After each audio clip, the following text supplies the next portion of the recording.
Baik, selamat pagi, selamat siang. Assalamualaikum warahmatullahi wabarakatuh.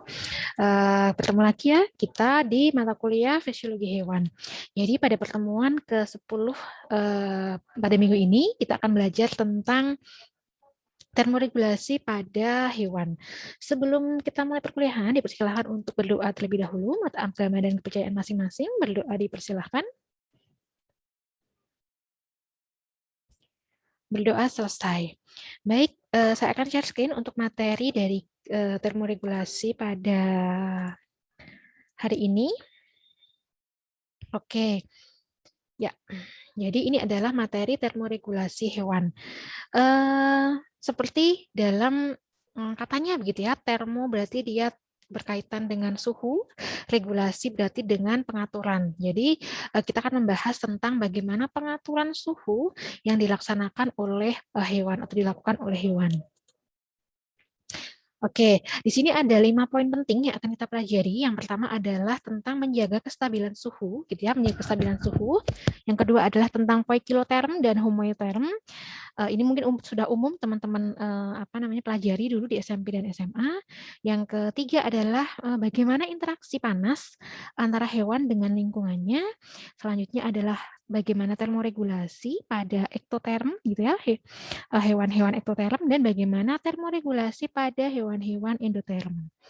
Oke, untuk masuk yang pertama adalah termoregulasi. Apa itu termoregulasi? Silahkan teman-teman bisa menuliskan gitu ya atau penyampaian atau menyampaikan apa itu termoregulasi di kolom diskusi Elita masing-masing gitu ya.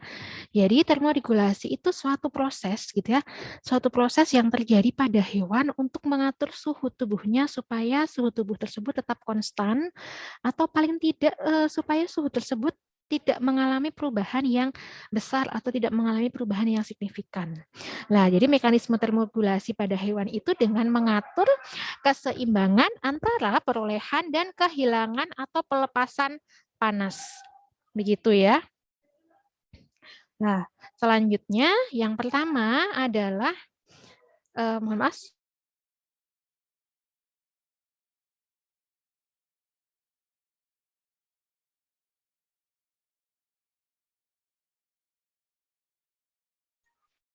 Oke, baik, kita lanjutkan ya. Yang pertama adalah tentang pentingnya kestabilan suhu gitu ya. Di mana teman-teman tahu gitu ya, sudah pernah belajar tentang kimia dasar, biokimia, biologi sel seperti itu. Jadi mengapa sih tubuh hewan gitu ya, tubuh hewan itu harus dipertahankan supaya konstan gitu ya. Mengapa tubuh hewan itu harus dipertahankan supaya konstan? Yang pertama adalah karena perubahan suhu itu dapat mempengaruhi konformasi protein dan aktivitas enzim gitu ya. Jadi ketika kalau di biokimia pernah dijelaskan gitu ya, ketika suhu tinggi itu protein itu akan cepat terdenaturasi gitu ya, dan kita tahu bahwa enzim itu adalah disusun oleh protein gitu. Jadi ketika aktivitas enzim terganggu, reaksi di dalam sel pun juga akan ikut terganggu, apapun tidak akan berjalan dengan semestinya, sehingga dia akan mempengaruhi kecepatan reaksi dan metabolisme dari sel. Nah, terus yang kedua adalah perubahan suhu ini berpengaruh terhadap energi kinetik yang dimiliki oleh setiap molekul zat. Sehingga dengan adanya peningkatan suhu ini akan memberikan peluang yang lebih besar untuk saling bertumbukan, gitu ya, untuk saling bertumbukan, sehingga terjadi peningkatan kecepatan dan laju reaksi. Lah, peningkatan laju reaksi yang tidak terkendali ini yang akan merugikan selnya sendiri. Oke, yang selanjutnya adalah tentang poikiloterm dan homeoterm. Mohon maaf, ini salah ketik ya, homeoterm. Ya, di SMP SMA gitu ya pernah dijelaskan bahwa untuk berdasarkan kemampuan untuk mempertahankan suhu tubuh, hewan ini bisa diklasifikasikan menjadi dua macam gitu, yaitu poikiloterm dan homeoterm gitu ya. Oke, apa itu poikiloterm? Berarti poikiloterm adalah hewan yang suhu tubuhnya selalu berubah seiring dengan berubahnya suhu lingkungan. Untuk yang hemoterm adalah hewan yang suhu tubuhnya selalu konstan atau tidak berubah sekalipun suhu lingkungannya berubah dengan drastis. Jadi kalau yang hemoterm itu suhu tubuhnya cenderung stabil Dia tidak terpengaruh oleh suhu eksternal. Tetapi untuk yang poikiloterm dia suhunya tidak stabil sehingga berkaitan dengan suhu lingkungan.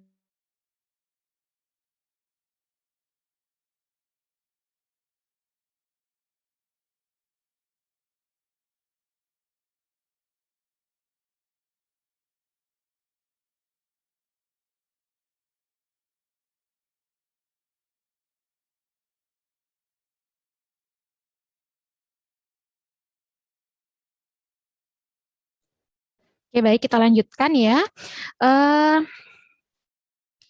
Yang selanjutnya adalah konsep gitu ya, konsep yang mungkin sekarang masih dipegang gitu ya, mungkin oleh teman-teman juga masih dipegang bahwa poikiloterm itu adalah hewan berdarah dingin, sedangkan homeoterm adalah hewan berdarah panas. Padahal poikiloterm itu tidak sama gitu ya dengan hewan berdarah dingin, dan homeoterm pun juga tidak sama dengan hewan berdarah panas. Mengapa gitu ya? Oke, mari kita jelaskan bagaimana mengapa poikiloterm itu tidak bisa disamakan dengan hewan yang berdarah dingin ataupun yang hemoterm juga berdarah panas. Jadi misal contohnya ketika kita di gurun kita bertemu dengan kadal dan juga bertemu dengan mamalia gurun gitu ya.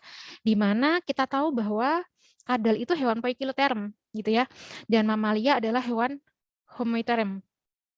Nah, hewan poikiloterm ini dia suhu umumnya, suhu tubuhnya itu dia lebih rendah dibandingkan suhu pada hewan homeoterm gitu ya. Tetapi pada saat tertentu kondisi lingkungan gurun itu bisa mencapai 50 derajat Celcius gitu ya. Suhu tubuh kadal pada saat kondisi lingkungannya 50 derajat Celcius itu suhu tubuh kadal bisa sampai 42 derajat Celcius. Dan suhu mamalia gurun itu tetap konstan 37 sampai 38 derajat Celcius. Nah, di sini bisa teman-teman lihat ya bahwa ternyata mamalia gurun atau yang hewan-hewan homeoterm itu suhunya dia malah lebih rendah dibandingkan suhu yang poikiloterm. Berarti kan dia bukan hewan berdarah panas, bukan hewan berdarah dingin dong ketika dalam kondisi seperti ini gitu ya, paham ya? Jadi yang biasanya poikiloterm itu suhunya di bawah dari homeoterm ternyata dalam kondisi tertentu dia juga bisa suhunya jauh lebih tinggi malah dibandingkan hewan homeoterm. Nah, sehingga dalam kasus seperti itu gitu ya, kita tidak bisa memastikan atau kita tidak bisa menggunakan istilah hewan berdarah panas dan hewan berdarah dingin itu tidak bisa kita gunakan seperti itu. Nah, oke. Sehingga saat ini gitu ya, untuk selama perkembangan ilmu pengetahuan ini untuk hewan poikiloterm itu kita sebut dengan hewan ektoterm gitu ya. Di mana hewan ektoterm itu karena suhu tubuhnya itu dipengaruhi oleh suhu eksternal, ekto. Jadi eksto itu kan keluar, paling luar. Jadi suhu tubuhnya dia dipengaruhi oleh suhu lingkungan eksternal. Jadi poikiloterm itu kita sebut dengan ektoterm. Untuk hewan hemioterm itu kita sebut dengan endoterm karena suhu tubuhnya diatur oleh produksi panas yang terjadi di dalam tubuhnya sendiri. Nah, ini pun juga bisa kita temukan beberapa perkecualian ya. Kalau umumnya untuk hewan-hewan yang homeoterm itu adalah ditemukan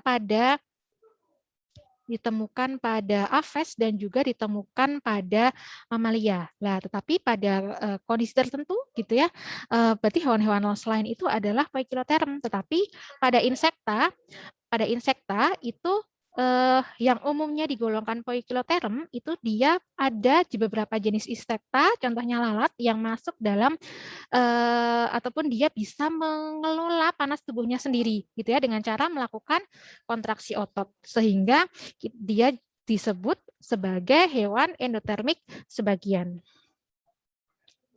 Oke, yang selanjutnya adalah tentang interaksi panas antara hewan dan lingkungannya, di mana hewan ini sudah pasti gitu ya mengalami penukaran panas dengan lingkungan sekitarnya. Interaksi ini dapat menguntungkan maupun merugikan. Seperti itulah. Ada 4 cara gitu ya, yaitu dengan konduksi, konveksi, radiasi, serta evaporasi. Nah, ini adalah contohnya ya, bagaimana proses evaporasi, konveksi, dan konduksi terjadi pada lumba yang diterradiasi oleh sinar matahari. Seperti itu. Saya akan jelaskan satu-satu. Yang pertama adalah konduksi gitu ya. Konduksi di mana itu adalah perpindahan atau pergerakan panas antara dua benda yang saling bersentuhan. Nah, ini keterangannya bisa teman-teman baca. Saya akan menjelaskan contohnya begitu ya. Contohnya, jadi ketika konduksi panas itu kan bisa kita lihat pada bahan-bahan logam gitu ya. Dia memiliki konduktivitas yang tinggi. Nah, berarti lawannya itu kan adalah kita harus memiliki insulator atau penahan panas agar si panas tubuh atau kalor tubuh itu tidak mudah keluar. Lah, ini bisa kita temukan pada rambut dan juga bulu yang merupakan suatu insulator yang sangat baik gitu ya, sehingga pada mamalia dan aves itu kita hanya akan mengeluarkan sejumlah kecil saja panas atau mengeluarkan sejumlah kecil kalor ketika kita bersentuhan dengan benda lain.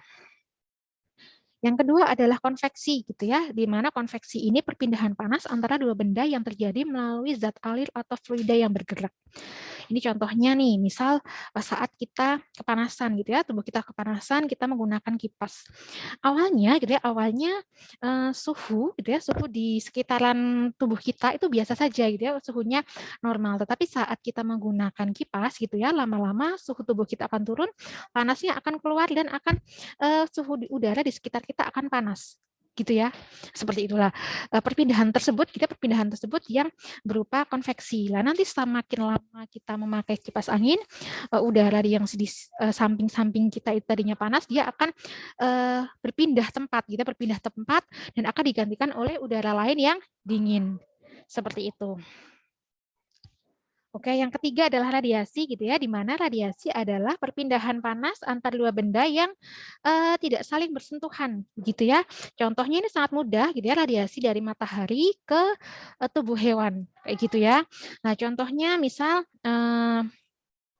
kadal gitu ya, hewan-hewan Poikilotherium atau hewan-hewan Ectotherium, kadal yang dia berjemur ketika siang hari. Oke. Nah, di sini biasanya hewan-hewan Poikilotherium yang suka berjemur seperti kadal, seperti kumbang, seperti itu dia memiliki permukaan kulit ketika berjemur itu lebih gelap gitu ya.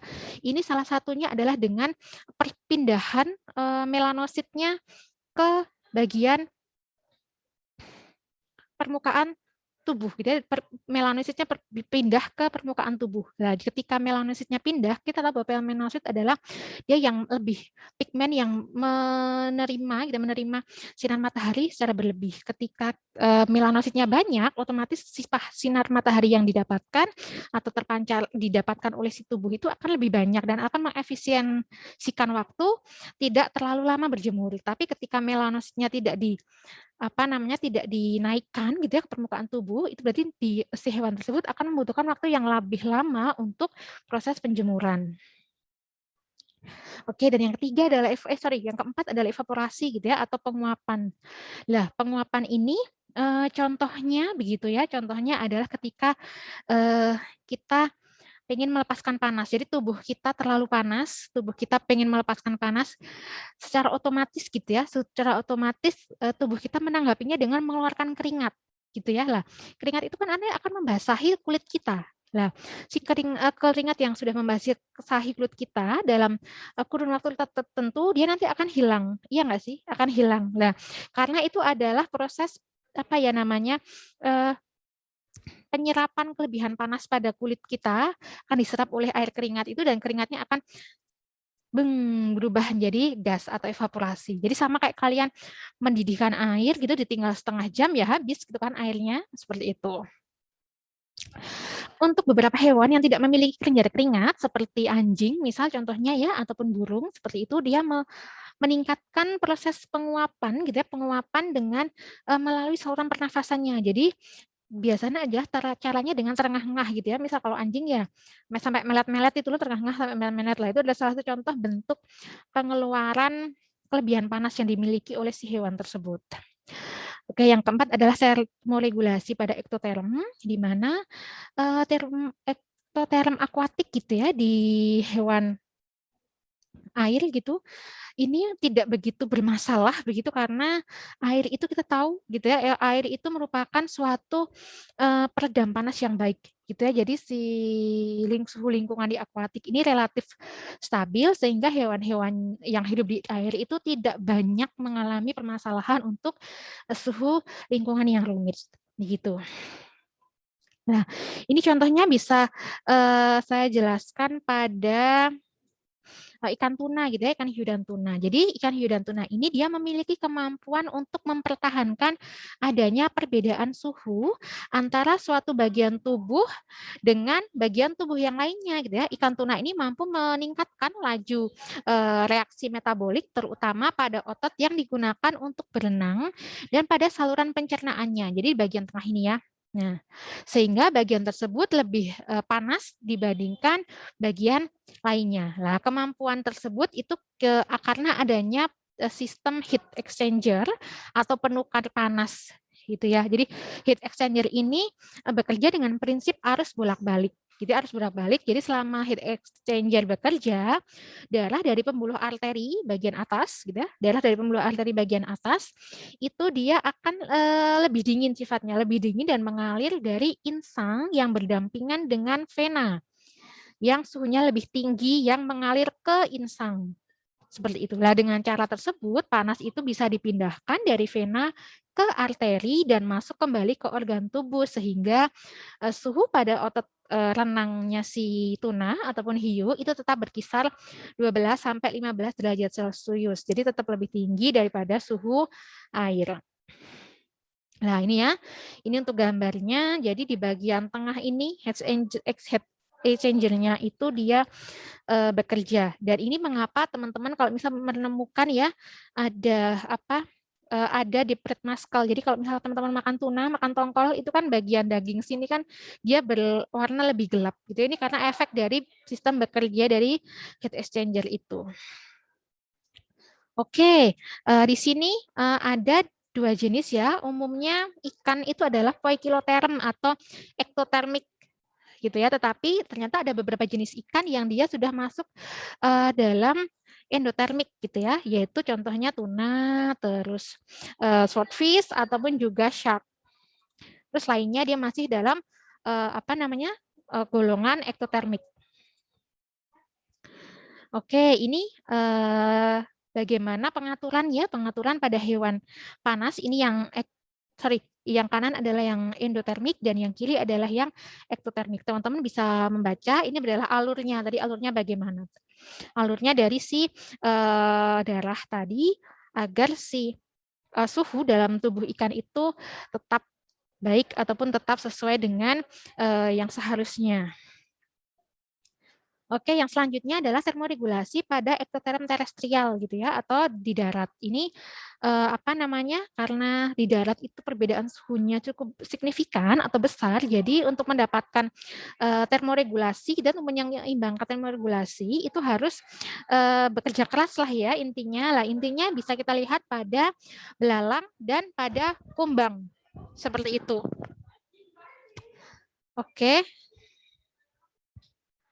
Nah, terus di sini teman-teman bisa baca bahwa pada uh, belalang itu dia ketika dia mau mendapatkan panas matahari, dia cukup berjemur di bawah sinar matahari gitu ya. Di dalam bagian permukaannya itu harus menghadap pada sinar matahari. Sama halnya dengan belalang rumput. Jika mereka ingin melepaskan panas, itu tinggal mereka mengubah orientasinya untuk menjauhi sinar matahari ataupun dengan memanjat pohon. Nah, selanjutnya contoh lainnya adalah pada kadal gitu ya. Kadal juga sama. Jadi dia ketika mau mendapatkan sinar matahari, mendapatkan kalor atau panas itu dengan berjemur gitu ya, berjemur. Nah, dia akan mendapatkan panas. Nah, ini nanti si pigmen-pigmen melaninnya itu dia akan naik atau mendekati ke permukaan tubuhnya. Jadi dia akan lebih banyak menyerap panas dan efisien lebih cepat seperti itu. Tetapi selain itu dia juga bisa dengan mengatur vasokonstriksi ataupun vasodilatasi pada pembuluh darah. Oke, yang selanjutnya adalah adaptasi ektotermik terhadap suhu ekstrem ya. Ini bisa teman-teman baca di tabel ini. Contohnya, misalnya ketika suhu sangat panas, berarti kita harus meningkatkan laju pendinginan, gitu ya. Misal untuk hewan-hewan yang berkulit lembab, yaitu contohnya cacing, gitu ya. Apa namanya cacing atau kata, ataupun juga bisa untuk kita mengeluarkan keringat, gitu ya. Contohnya untuk hewan-hewan yang memiliki kelenjar keringat. Lah, ketika dalam suhu ekstrem gitu ya, ataupun suhu suhu ekstrem yang dingin, itu ada jenis dari lalat Alaska yang dia bisa bertahan sampai suhu minus 60 derajat Celcius gitu ya. Dengan cara dia menambahkan zat terlarut tertentu di dalam cairan tubuhnya untuk meningkatkan konsentrasi osmotik gitu ya. Dengan demikian titik beku cairan tubuhnya itu dapat diturunkan hingga suhu di bawah 0 derajat Celcius. Oke, ini juga sama, nanti silakan teman-teman bisa baca. Oke, yang terakhir adalah termoregulasi pada endotermik, gitu ya, hewan-hewan endotermik. Nah, hewan endotermik atau homeotermik itu adalah meliputi burung dan mamalia, gitu ya. Sedangkan hewan lainnya digolongkan sebagai ektotermik, gitulah. Oke. Ya, ini silakan nanti bisa dibaca sendiri untuk yang serangan ini. Nah, bagaimana cara hewan-hewan ektotermik dapat memperoleh panas dan bagaimana cara mempertahankan panas pada pada suhu tubuhnya itu sendiri. Yang pertama adalah untuk memperoleh panas dengan meningkatkan jumlah bahan makanan atau zat makanan yang dioksidasi. Terus yang kedua adalah dengan peningkatan aktivitas otot. Nah, cara untuk menahan panas gitu agar panas itu tidak mudah keluar dari tubuhnya, yang pertama adalah dengan adanya lapisan lemak di bawah kulit gitu ya. Dengan adanya lapisan lemak di bawah kulit itu akan eh, mencegah hilangnya panas tubuh berlebih. Seperti itu ya. Nah, terus juga adanya bulu gitu ya, bulu atau rambut pada hewan mamalia ataupun pada aves. Terus yang keempat, cara untuk mempertahankan panas adalah dengan mengurangi aliran darah ke organ perifer dengan vasokonstriksi atau penyempitan pembuluh darah. Dan yang terakhir adalah memberikan tanggapan perilaku antara lain dengan berselimut, berjaket, atau menggosok-gosok kedua telapak tangan. Oke, yang selanjutnya adalah proses pelepasan panas tubuh pada hewan endotermik ya. Tadi sudah disampaikan juga apa namanya bisa melalui vasodilatasi pembuluh darah. Jadi pembuluh darah itu lebih melebar seperti itu ya untuk melepas panas tubuh ataupun juga dengan berkeringat gitu ya. Dengan berkeringat tadi sudah dijelaskan dengan berkeringat air keringat nanti akan menyerap panas pada kulit ataupun hewan yang tidak memiliki kelenjar keringat dia akan terengah-engah. Segitu terengah-engah misal pada anjing dan burung. Ataupun kalau pada kanguru itu dia apa namanya membasahi rambut dengan air ludah gitu ya. Jadi penguapan air ludah tersebut menimbulkan efek pendinginan. Oke, yang terakhir adalah untuk adaptasi terhadap suhu ekstrem yang dingin, di mana kondisi pertama adalah dengan kondisi heterotermi. Jadi dia mempertahankan adanya perbedaan suhu di beberapa bagian tubuh.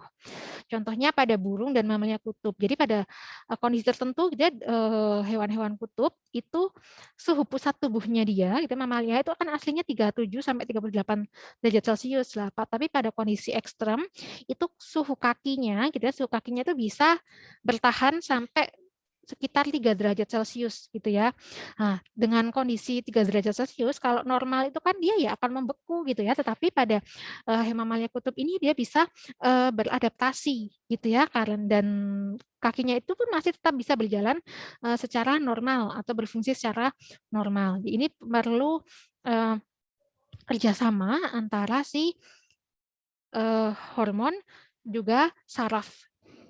Terus selanjutnya adalah hibernasi atau torpor gitu ya. Jadi di mana hibernasi adalah suatu kondisi penurunan suhu tubuh yang berkaitan dengan adanya penurunan laju metabolisme, laju denyut jantung, laju respirasi dan sebagainya. Lah periode hibernasi ini bervariasi mulai dari hitungan jam, hari, minggu sampai berbulan gitu ya. Jadi berakhirnya hibernasi ini dicapai dengan membangkitkan kebangkitan spontan melalui peningkatan laju metabolisme. Jadi kalau misal sudah dalam kondisi maksimal gitu ya, sudah hibernasi maksimal, sudah laju metabolismenya sudah turun maksimal, dan sudah tidak bisa dimaksakan lagi, yaitu dia akan bangkit lagi gitu, bangkit secara spontan sehingga laju metabolisme tubuh itu akan naik secara tepat sehingga akan mengembalikannya dalam kondisi atau keadaan normal.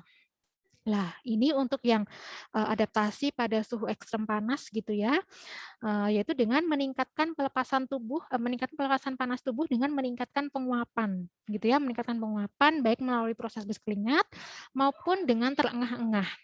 Ataupun bisa juga dengan melakukan gular fluttering. Ini biasa pada ayam yang sedang mengerami gitu ya, ayam yang sedang mengerami. Dia akan menggerakkan daerah kerongkongan secara cepat dan terus-menerus sehingga penguapannya itu keluar melalui saluran pernafasan.